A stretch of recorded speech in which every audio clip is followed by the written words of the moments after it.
हे पार्थ, त्याग का अर्थ केवल वस्तुओं का त्याग करना नहीं है। यह तो मन और आत्मा की एक गहन प्रक्रिया है। सच्चा त्याग वही है जो हमारे भीतर के आसक्तियों को समाप्त कर दे। जो व्यक्ति हर कार्य को फल की इच्छा से मुक्त होकर करता है वही त्यागी है।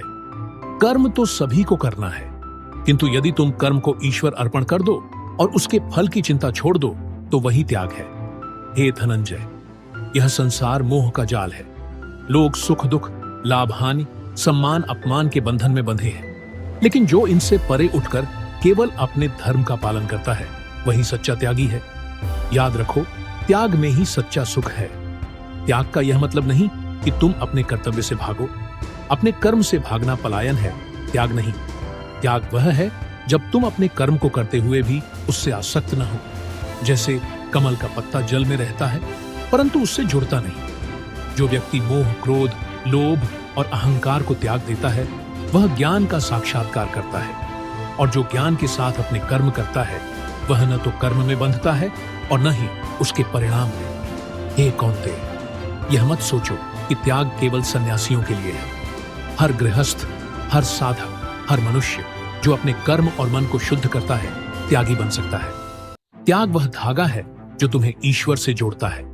त्याग का सबसे बड़ा स्वरूप अहंकार का त्याग है।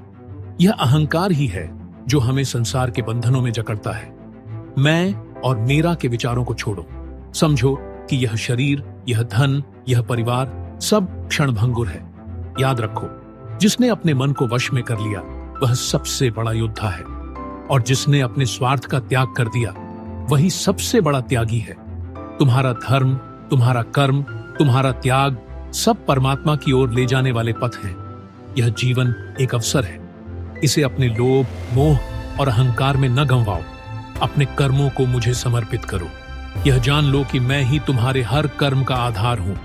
त्याग के बिना भक्ति अधूरी है और भक्ति के बिना जीवन का उद्देश्य अधूरा है।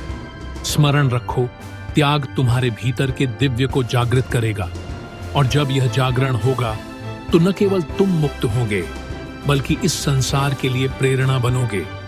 यही मेरा संदेश है, यही मेरा आदेश है। हे पार्थ, उठो, अपना धनुष संभालो और धर्म के मार्ग पर चल पड़ो। मैं सदैव तुम्हारे साथ हूं।